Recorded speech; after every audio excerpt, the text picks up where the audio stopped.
You ask Tiger to solve. This deals with linear equations with one unknown. The final result is x equals -3. Let's solve it step by step. Group all constants on the right side of the equation. Subtract 10 from both sides.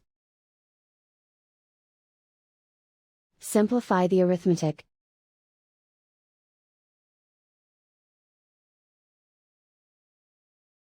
Isolate the x.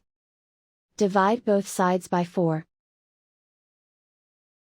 Simplify the fraction. Find the greatest common factor of the numerator and denominator. Factor out and cancel the greatest common factor. And so the final result is x equals -3.